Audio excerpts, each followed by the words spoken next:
大河会是什么果实？不留包还会不会反击？大家好，我是桌游本，今天我们来聊聊《海贼王》1019话中出现的伏笔与细节。首先是本话篇幅最少却最出风头的大河变身，蒂姆和弗兰奇直接哭了，打了半天也无人问津，似乎大家只是在等一个能够猜到结果的结果。说回大河，不得不佩服尾田，即使已经公布了全身照和正面照，依然无法直接猜出大河的果实能力。这种感觉就像是开卷考，翻了半天书，发现书上根本没说。虽然如此，还是有3条线索：干净的脸、没角的头以及火焰毛皮。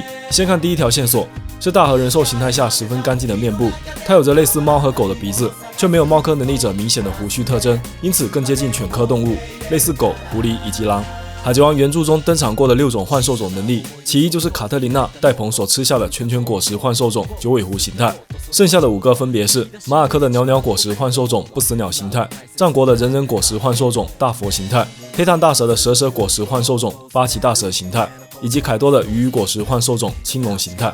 幻兽种之所以为幻兽，因为它是世上不存在的神话动物。虽说青龙、大佛、不死鸟在各个东方神话中都出现过，但八岐大蛇是明显属于日本神话的怪物。可以认为，作为日漫作者的尾田会更倾向于用日本神话中的幻兽，特别是大河这样一个从衣着到名字都渗透着和之国文化的角色。那么像麒麟、白泽这些神兽有可能吗？这就要聊到大河头上的2根角了。百兽海贼团中大部分干部头上都长角，但那不过是装饰物，只是一种作为追随总督表示忠诚的象征。真正脑袋长角的是凯多本人，他也把这个特征放在了百兽海贼团的海贼旗中。虽然不清楚凯多的种族，但他无论在兽形态下还是人兽形态下都有6根角，其中4根是青龙的特点，剩下2根则是自带的。动物系能力者在变身时会保留人形态下的一些重要特征，比如马尔科，他变身后更像菠萝头。而作为凯多的女儿，大河不出意外的话，也继承了魔鬼血脉，所以他头上的角属于本人，并不是果实能力带给他的。这么一来，长角类的幻兽可能性都比较小，像麒麟、神鹿这些幻兽的候选顺位都要往后排了。那么有哪些幻兽的可能性比较高呢？这就要看第3个线索，大河身上的神秘火焰。它无论从形状还是晦涩来看，都与马尔科身上的再生之眼以及凯多搬起鬼之岛使用的焰云十分相似。虽然现在还不能确定它的颜色，但至少一定与火这种元素有关。各路散射大神也是画出了各种可能性。如果大河身上真的是火焰，那么与火有关、具备犬类元素，同时又是日本文化色彩的幻兽就有极高的可能性。为什么要强调最后这个因素呢？因为和之国这个篇章有着浓厚的日本妖怪文化色彩，八岐大蛇、鬼岛以及一众斯迈尔果实打造出来的妖怪们组成了反派势力。那么与之相对的正派势力，会不会代表着神话中降服了这些妖魔的神佛呢？光月家武士以玉田为精神领袖，与之相对的就是黑炭家的创卫将军大蛇。神话中，须佐之男将为祸人间的八岐大蛇斩杀，从蛇尾的尾巴中取出了天丛云剑，然后送给了他的姐姐天照大神。说起天照，你们是不是马上想到了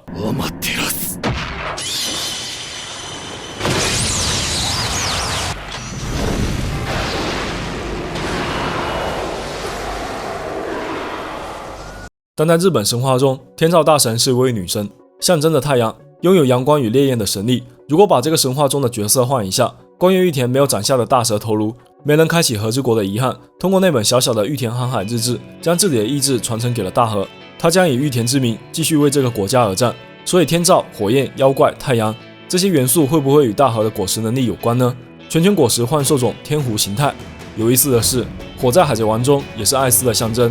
大河与艾斯出海的约定是他加入草帽一伙的重要原因，而他看过的玉田事迹以及知晓的部分秘密，是在最后的航行中必须用到的力量。大河已经顶了无数光环，距离加入草帽海贼团只差一个凯多。这位老父亲为了培养自己的接班人，可谓是煞费苦心，长年累月的陪练让大河学会了一身武艺，连雷鸣4卦都会了。接着在自己的新鬼之岛计划中，又明确指定大河作为将军。这么多年来经营的百兽海贼团，麾下这么多强劲战力，足以辅佐大河征战四海。现在又透露了大河吃下的果实来之不易，连4环都需要大费周章，侧面说明了这颗果实比一般恶魔果实更加稀有。虽然凯多嘴上说并不打算让大河吃下，但花了这么多精力拿到的宝贝，怎么会如此不小心被当成食物吃掉呢？说不定就是凯多故意用饥饿逼大河吃下果实。大河的能力先告一段落，我们还是回头来看看其他战线的情况。本话蒂姆与弗兰奇的决战算是海贼经典套路，反派先是张牙舞爪一顿乱秀，过程中双方难免要聊上几句，最后突然聊崩，主角团认真起来，一招克敌。这是真正的剧本杀因果律。蒂姆人兽形态最大的亮点还是脖子上能够旋转的三角龙颈盾，竟然也获得了飞行能力。上一个这么干的是巴法罗，他也被弗兰奇将军打爆了。蒂姆身为飞六包中的原船长组，实力也是靠前的。令人大跌眼镜的是，他和福兹福一样，似乎仅仅挣扎了一下就被草帽一伙击溃，盛平只受了点皮外伤，弗兰奇更是全程开高达，本体都没有被攻击到。他们是不是赢得太容易了？回想一下那几个人被击败的场面，似乎少了点什么。没错，就是少了像之前德岛大战干部对决之后那种实锤胜负的安全感。要知道，动物系能力者除了有如同动物一般的运动能力，还有被大大强化的恢复力。最早在阿拉巴斯坦篇，笋兹贝尔为了拯救国家，抓着巨大的定时炸弹飞向高空，经历了爆炸之后，还是奇迹般生还了。佩吉旺和润提被锤了一路，愣是撑到了和大妈对线，但这般强大的恢复力却没有在福兹福和蒂姆身上体现出来。要知道，这两位都率领着大批部队，直到给付者叛变后才开始单挑。所以接下来剧情会有两种走向。第一种走向，福六包第一轮集体败北后，还会有第二轮反攻，配合凯多、三灾，让草帽一伙和武士联军再次陷入绝境，营造那种悲壮感，然后烘托路飞的再次登场，决战凯多，就像恐怖三维帆船岛片的套路。第二种走向，福六包真的太菜，直接退场。决战镜头来到三灾，期间路飞乘坐桃之柱变身的飞龙，回到鬼之岛屋顶，接替受伤的大和与凯多最终决战。其余草帽一伙当然也不能闲着，他们必须前往岛屿各处，寻找能够阻止坠落的方式，类似德岛篇阻挡鸟笼。无论是哪种走向，鬼之岛这场连载近2年的决战正在走向尾声。惯例放向最新的对位预测，基德加罗 vs 大妈，经验不能让王路飞都刷了。三智 vs 奎因，两大科技比拼，马尔科 vs 镜，飞行系决一胜负。猫腹蛇 vs 佩罗斯佩罗，佩德洛的仇该报了。犬狼 vs 杰克，新仇旧恨一起算。罗宾加布鲁克 vs 黑色玛利亚，黑色玛利亚现在肯定欢得一笔，要是不休刊的话，只能再活1周了。传次郎加日和 vs 黑炭大蛇，你们可能不知道，传次郎已经消失2个月了。你晓不晓得，我多么的想他？那么问题来了，暂时满血复活后的索隆该何去何从呢？也许马尔科会有其他任务暂时脱离战场，由索隆接手战斗，毕竟草帽一伙才是这场战争的主力。最后来聊聊本画的一些其他细节。开篇奎因用机关攻击三智，三智马上想到了弗兰奇，这也算是一波首尾呼应了。弗兰奇的机关技术是在未来国巴尔基摩亚的贝加庞克实验室中开发的，老贝最初从还原的闪闪果实中得到灵感，开发出了雷射激光，并应用到了和平主义者身上。弗兰奇显然是受到了老贝留下的资料启发。奎因作为前 MAS 成员，自然也不会忽略血统因子理论以及对恶魔果实能力武器的开发。这些人也许都是在同一套理论基础下，开发出了不同分支的雷射激光。还是那句话，贝加庞克永远敌神。另外一边的索隆，本画已经得到了毛皮族的恢复密钥，这种密钥会在之后造成双倍痛苦，但能暂时实现强效复原。不得不说，毛皮族的几项技能都充满野性的狂暴。月光狮子形态即是在短期内榨干体力、爆发力量的招式。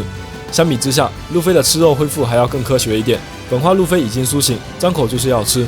其实这也不是路飞第一次通过进食恢复血量了。最经典的莫过于当初在推进城，路飞被伊万科夫注射治愈荷尔蒙后，经过一番地狱般的挣扎，人已经变成干尸状态。砸开门的第一件事就是吃肉，一口气吃掉了人妖乐园数日的饭量。